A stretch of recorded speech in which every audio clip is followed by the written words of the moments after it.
Bismillahir Rahmanir Rahim, Alhamdulillahi Rabbil Alamin, wassalatu wassalamu ala al-mab'outhi rahmatan lil alamin, Muhammadin al-Amin wa ala alihi wa sahbihi ajma'in. Assalamu alaikum wa rahmatullahi wa barakatuh. Paix sur vous, où que vous soyez dans ce monde. C'est votre frère Imam Ahmed Mokhtar Kanté qui veut aborder dans cette vidéo une question importante et sensible en même temps, à savoir la question de la célébration de la fête de Noël, la célébration du 25 décembre.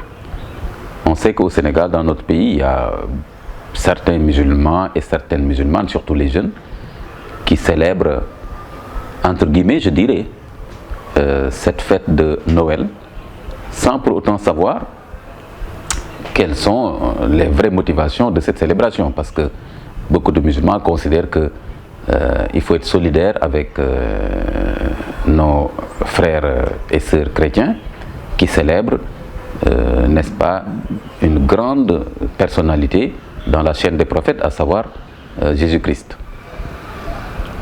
Mais je voudrais simplement dire que ce n'est pas une raison suffisante pour célébrer cette fête de Noël. Pourquoi ? Parce que d'abord, quand on regarde à l'origine, la fête de Noël, c'est une fête païenne qui a été christianisée, entre guillemets. Au départ, c'est chez les Romains qu'on fêtait le 25 décembre comme étant la fête du soleil renaissant, le soleil invaincu. Donc c'est une fête païenne à l'origine et les Romains pratiquaient des offrandes, etc., etc. C'est une fête donc idolâtre à l'origine. Et c'est après, quand le christianisme a pris corps dans l'Empire romain, que les autorités chrétiennes ont considéré que ce jour du 25 décembre coïncidait avec le jour de la naissance de Jésus et que donc il fallait maintenant célébrer la naissance de Jésus le 25 décembre. Donc c'est important déjà de connaître l'origine de la fête. Et quand le prophète alayhi salatu wassalam est parti lors de l'hégire à Médine, il a trouvé les Juifs en train de fêter le 10e jour du mois de Muharram, l'Ashura. Il les a questionnés, il leur a demandé quelles sont leurs motivations, pourquoi vous fêtez ce jour. Et les Juifs ont répondu, nous fêtons ce jour parce que c'est le jour durant lequel notre Seigneur, Allah subhanahu wa ta'ala, a donné la victoire à Moïse alayhi salam sur Pharaon. Le prophète leur a dit, je suis plus digne que vous de Moïse. Donc je vais jeûner, et il a demandé à ses compagnons de jeûner. Donc le prophète a d'abord pris l'information à la source. Et quand la réponse a été une réponse qui s'inscrit dans le dogme de l'islam, qui s'inscrit dans les enseignements authentiques des prophètes, le prophète a demandé à ses compagnons de jeûner comme lui-même il l'a fait. Donc nous devons appliquer la même démarche, la même pédagogie par rapport à la fête de Noël. Nous devons demander à nos frères et sœurs chrétiens quelle est la base théologique de la célébration du 25 décembre. Et les chrétiens informés, cultivés, vous diront qu'en fait, ils ne célèbrent pas seulement une personne humaine, mais ils célèbrent la naissance du Fils de Dieu, le Fils de Dieu engendré et non créé. Ce qui pose un problème extrêmement costaud, excusez-moi le terme, avec un contenu incompatible définitivement avec la foi en l'unicité de Dieu, le tawhid, dans l'islam. D'ailleurs, la sourate, la pureté, sourate al-Ikhlas, a été révélée pour régler définitivement ce problème au niveau des musulmans. Qul huwa Allahu ahad, Allahu samad, lam yalid wa lam yulad wa lam yakul lahu kufuwan ahad. Dieu n'a pas engendré et n'a pas été engendré. Et il y a d'autres versets du Coran qui établissent, n'est-ce pas, l'unicité de Dieu pour dire qu'il y a Dieu et le reste c'est la création. Il n'y a pas donc de relation entre un père qui engendre un fils qui soit parallèle à la relation entre Dieu et ses créatures.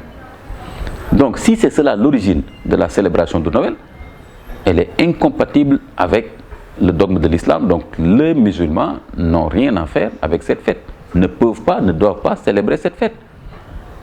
Et je ne vois en rien du tout quelque chose d'intolérant, comme on a souvent tendance à le dire par rapport à cela. Il suffit simplement de se dissocier, de ne pas être solidaire avec nos frères et sœurs chrétiens sur quelque chose qui remet en cause le dogme de l'islam. Et donc nous les laissons libres de célébrer leur fête. Mais ils ne peuvent pas nous imposer, et d'ailleurs ils ne le font pas, et il n'appartient pas aux musulmans de fêter, n'est-ce pas, le 25 décembre, qui repose, qui est sous-tendu par, n'est-ce pas, un dogme qui est incompatible, qui est aux antipodes du dogme de Tawhid. Il n'y a de Dieu que Allah subhanahu wa ta'ala dans l'islam, qui est aussi incompatible avec le dogme juif. De ce point de vue, le judaïsme et l'islam, n'est-ce pas, partagent la même fermeté sur le Tawhid, l'unicité de Dieu.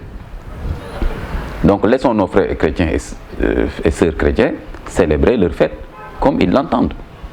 Mais les musulmans n'ont pas, n'est-ce pas, à célébrer une fête qui a ce soubassement théologique.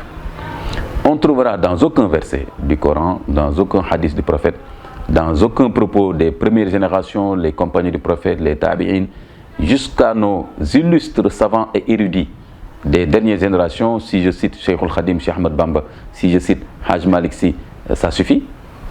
On ne trouvera nulle part dans leurs enseignements, dans leurs écrits, dans les traditions qui sont rapportées d'eux, incitant leurs talibés, leurs disciples à fêter la fête de Noël le 25 décembre. Au contraire, ils ont plutôt enseigné à leurs disciples de se dissocier de ce genre de fête. Donc, il est temps que les musulmans, n'est-ce pas, qui imitent de façon servile ce genre de célébration, n'est-ce pas, se remettent en cause. Et du point de vue même de la célébration, concrètement parlant, même s'il y avait une justification, il n'y en a pas.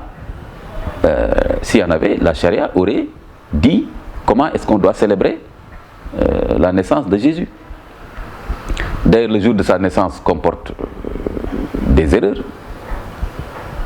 Comme je l'ai dit, le pape Benoît XVI a écrit, vous pouvez le voir facilement sur Google, qu'il y a erreur de 5 à 7 ans sur le jour de la naissance de Jésus.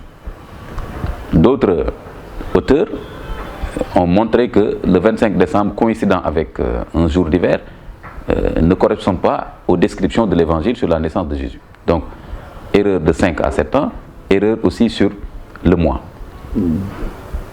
Donc, pourquoi est-ce que les musulmans vont s'empêtrer dans cette célébration-là? Ensuite, les musulmans donc n'ont pas de justificatif par rapport à cela. Et cette nuit-là, donc, qu'ils célèbrent, ils ne font cela que par imitation, servile, comme je l'ai dit. Donc, les chrétiens, comment ils célèbrent le 25 décembre? Eh bien, ils vont à la messe, ils font un repas familial. Mais que font les jeunes musulmans, garçons et filles? Ils sont dehors, ils sont de la promiscuité. Certains même tombent dans l'alcool cette nuit-là, ou bien la fornication, que Dieu nous en préserve. N'est-ce pas? Jusqu'à l'aube. Est-ce que c'est comme ça qu'on devrait célébrer une personne aussi sainte que Jésus? Et le prophète sallam a dit que seul Jésus et sa mère Marie n'ont pas été touchés par Satan à leur naissance. Donc c'est des personnes saintes. Comment alors on peut se réclamer de la nuit de la célébration de la naissance de Jésus et aller tomber dans le péché, dans la turpitude? Donc c'est des questions à se poser. Donc c'est cela qui fait qu'on ne peut pas du tout inciter ou bien garder le silence devant cette célébration que des musulmans font alors que ça n'a aucune base sur l'islam et alors que concrètement c'est une porte ouverte au péché au nom de la célébration d'une personne aussi sainte que Jésus. Je fais une digression, c'est un peu dans la même lignée.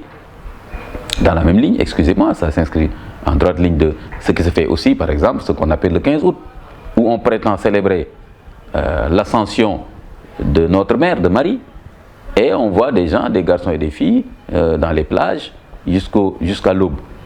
Est-ce que c'est comme ça qu'on peut célébrer une femme qui est la femme, on peut dire, la plus exemplaire en termes de chasteté, comme le dit le Coran. Donc voilà, ces jeunes filles-là aussi qui sortent le 25 décembre, est-ce qu'elles ont pris modèle de vie morale et religieuse sur Marie? Et les jeunes garçons, est-ce qu'ils ont pris le modèle de sainteté de Jésus? Non. Donc les musulmans doivent se limiter à prendre les enseignements de l'islam sur Jésus. Donc comment est-ce que le Coran présente Jésus? La version de Jésus dans le Coran, c'est cela, n'est-ce pas, qui convainc les musulmans. Et on laisse d'autres versions de Jésus à ceux qui les défendent. Et donc, il suffit de célébrer Jésus, d'apprendre ce que le Coran nous en dit, ce que le prophète sallam nous en dit. C'est une créature de Dieu, c'est le Messie qui va revenir à la fin des temps. Il a annoncé la venue de Mohammed sallallahu alayhi wa sallam. Il s'est désolidarisé de toutes ces théories-là tendant à en faire une divinité. Tout cela est très clair dans l'islam. Donc j'appelle les musulmans à revenir plutôt connaître l'identité véritable et authentique de Jésus à partir du Coran et de se désolidariser de toute célébration qui n'a aucun fondement dans l'islam. Wassalamu alaikum wa rahmatullahi wa barakatuh.